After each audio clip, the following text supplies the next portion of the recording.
sometimes, right? And part of what we do as analysts is trying not to be very No, because you biased. finance people are on their side. No, Wow, no, no, wow. no. She pushed you over to the Yeah, dark yeah. side. So for me, what I would expect the CBN to do more frequently is try and make this space very competitive, and they're not making it very competitive. So you're allowing banks to charge flat rates.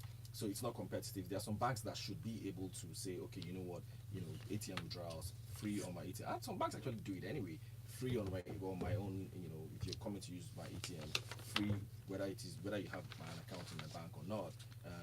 You don't charge you and all. But that's what the CBN should encourage.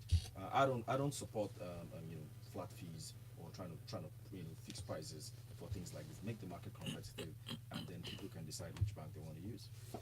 Right. Thank you very much for that, Ugo. We see lots of messages coming in. Let's see if we can get to a few of them. MI from Akoka sent this one. It's a landmark judgment indeed. Because the prices of crude are not set in stone, so there has to be reasonable flexibility in the revenue sharing. The ruling is key, but implementation will be the major key here. We have this other one here from Bingos Bingos. It says $1.05 billion. This huge amount of money will build how many refineries? Sincerely, why are we like this in this country? He continues to say the unbundling of NNPC was greeted by threats of strikes by its workers. Who are those afraid of this unbundling? Ibori thought the UK judicial system is like that in Nigeria, where he was discharged and acquitted of all criminal charges leveled against him, but was found guilty and jailed of the same offences in the UK. I advise that he files the appeal here in Nigeria if he wants the ruling in his favour. Lamau, that's right. Lara from Lekki sending this one says that Nigeria is special. Those ATMs need to be powered, rented, and serviced. They are super expensive to maintain. That said, 10k per tax or per transfer is insane. Own ATM is free. Lara from Lekki. Yeah, I think people just complain about the preponderance of charges. They are for everything. You call the bank, they charge you. You make a transfer, they charge you. Maintenance of cards that you use or don't use, you are charged. So perhaps they can streamline what these charges are for the interest of the average person. Even if you want to just make one lump sum charge, let's do that. We're all just alive to keep the banks going. I mean, literally, it's almost like you're just alive for your bank. If you owe a bank, I open an account. That's where you actually see charges. No, but the big people who owe banks actually sleep better than people like us who would owe bank. If an ordinary person owed a bank 100,000, they're less likely to sleep well than Dangote. No, because I have no sympathy for them. But thank you very much for that. Wow. Okay, so Guardian newspaper has this next story. Successes. So they've approved the draft white paper on the Technical Committee on Industrial Relations Matters in Public Service that seeks to check what government considers excessive trade unionism, abuses by employers, and illegal private practice by public health workers, by the Minister of Labour and Employment, Chris Ngige.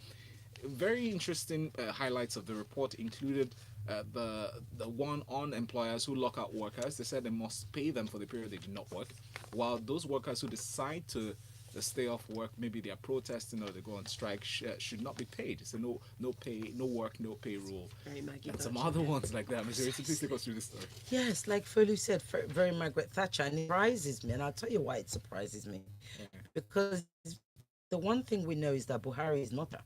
Buhari is very much a socialist, right? And this, when you say no work, no pay, is actually it's in favor of the employer. Now, all that is fine. What you are supposed to do, that's part of why you pay into trade unions. When you pay into trade unions, they're supposed to be able to give you a percentage of your salary. You don't get paid in full, but they're supposed to be able to give you a percentage of your salary during the period when you're on strike. I'm wondering if that's what they're trying to claim that they don't do here. That's number one. And I was just trying to find out about it, but we didn't get a chance. So it would be nice to know, because really, as an employer and as a member of a trade union, you should not be losing out. That's number one. Number two, what is interesting in this, though, is apparently there is now a 7-year limit for medical personnel undergoing training, because of hospitals. So they're like, oh really, like seriously, we've caught your you know what. But why is that? Again, because people have to subsidize. We all have to have a side hustle in this country. And as long as they're still training, they're still learning all over the world, the same consultants that you have in private hospitals in the UK and America are the same consultants that work for government hospitals, actually, really, are exactly the same people, because of course they're not going to reproduce Fully wants to say something. Yeah, very quickly. I just have a comment really with regards to the 2-term limit for government employees who are elected into executive committees of the various labor unions to check abuses. Because you touched on something very important, which is paying union members a percentage of their salary if they do have to take action, if they do have to go on strike. And even though we do hear a lot of government, you owe us money, you should pay us this, we don't really hear whether or not the union members are receiving any funds during this time they're out of. We don't hear about the support that the union offers to its members, and I wonder if union members are aware that perhaps they should be getting this sort of support. And also, if you have government employees who are sitting for more than 2 terms, it does give rise and a continuous opportunity for these union leaders to exploit the general masses underneath them. So I just wanted to... I totally agree with it, and that's what needs to happen, because I think in Nigeria we don't have a strong enough understanding, a deep enough understanding of unionism and how it works and how it benefits us as a person, how it benefits the society, and even private sector, how it can benefit. And you're right, we don't know. Nobody ever tells us whether these people who go on strike are actually being paid or not. Okay, I also agree that there shouldn't be more. Personally, it's only in Nigeria that I don't trust the heads of the unions. I'm sorry, Ayuba Waba. Yeah, right, whatever. Is it because you only hear about hear of them during strikes? Because and also because I always have to use this example because we have to be so careful. They're just one of those where they always remind me of that song. After the concert, they go looking for the dope man, because you can't. They're the ones that sit with government. There's one that's supposed to represent the needs of the people, and they're actually supposed to represent the society at large. Yes. You often don't find that they're doing that. So very quickly, so all of that is there, and then the other thing is that, so they're still fighting for this 30,000. Government is insisting on 24,000. What is interesting is that in Gige say, look, the same private sector who are saying 30,000 are not even paying the 18,000. Cheeky little monkeys. He says, stop that. So we've got to move on. Thank you very much. Interesting story. I'll come to you, Fumi, for this next story from Punch newspaper. EFCC obtains court order to detain Fayose for 2 weeks. We saw the T-shirt he wore yesterday. EFCC up here. So, story, that it got the remand order to keep him for 2 weeks.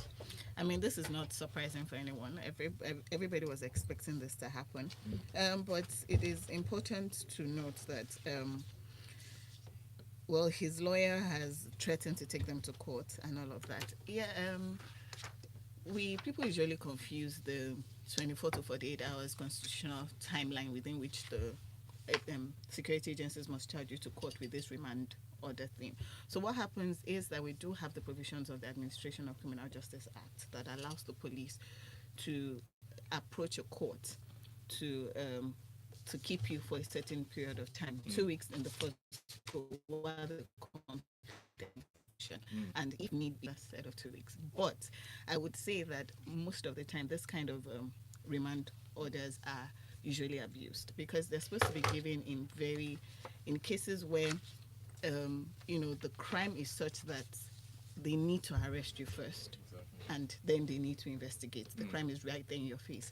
But in this situation where Fayose has supposedly been under investigation throughout his tenure, remember the time that his accounts were frozen because the EFCC said they were investigating, and they found out that the funds were proceeds of crime and all of that, and he had to go to court for that. He's still under immunity and all of that. So this is somebody that has been under investigation for 3 to 4 years, and by this time, especially if the EFCC knew that they were going to face the kind of backlash they will face in terms of this is political persecution and all of that, one would expect that they will be ready to take him to court on the charges. So it can be expedited. Yes. Thank you very much for me.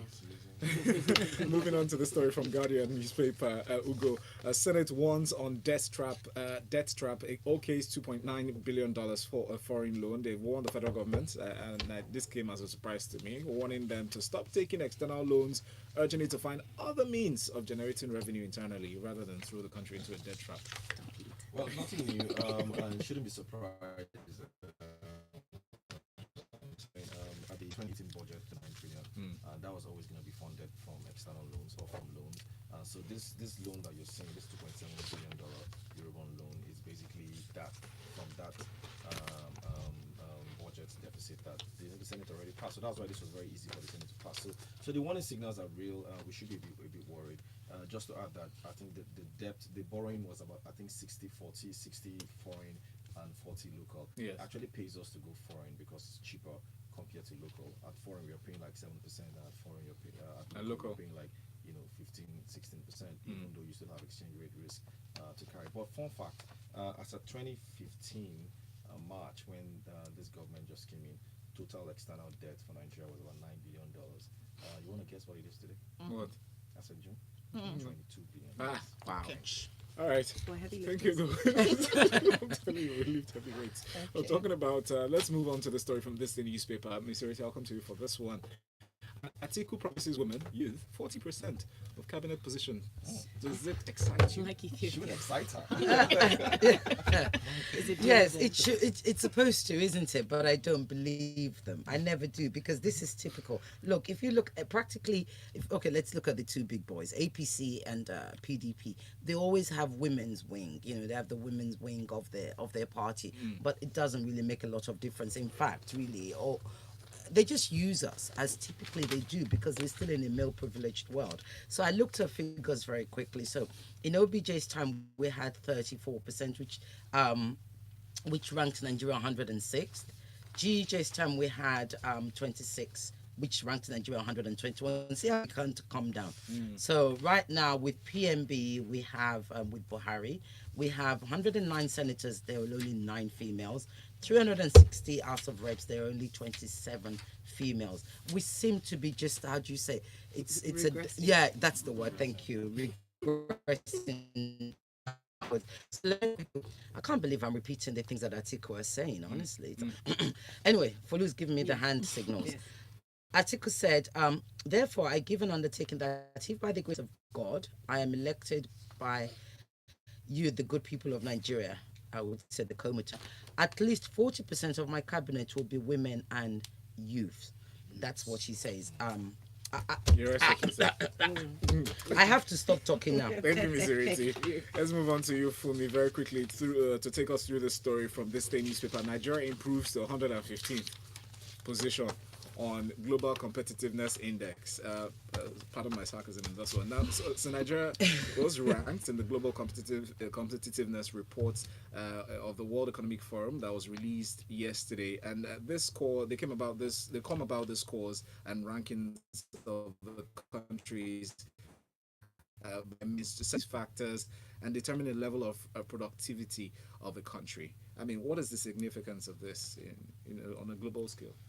Well, one thing that it does help us with is we now know the indexes, what factors that we should be considering when we talk about our competitiveness. So when I look at the areas, I'm like, okay, we scored this. So the 12 pillars that were analyzed: health, skills, financial system, infrastructure, institutions, ICT adoption, macroeconomic stability, product market, labor market, market size. I mean, the market size should give us a good advantage. Business dynamism and innovation capacity.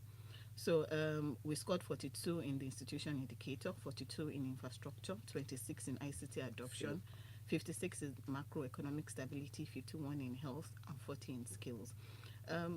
Part of the pillars that we look at is some are driven by the private sector. Yes. When you think about ICT adoption, you think about financial system, you think about a market size, business dynamism. A lot of improvement comes from the private sector, but some of it also has to do with the government. When you talk about institutions, when you talk about health, and then of course when you talk about the environments that the business that the government creates to make sure that private businesses can operate even more competitively in the system. But yes, so this is like expo for any government to the key areas that we need to look at to make ourselves.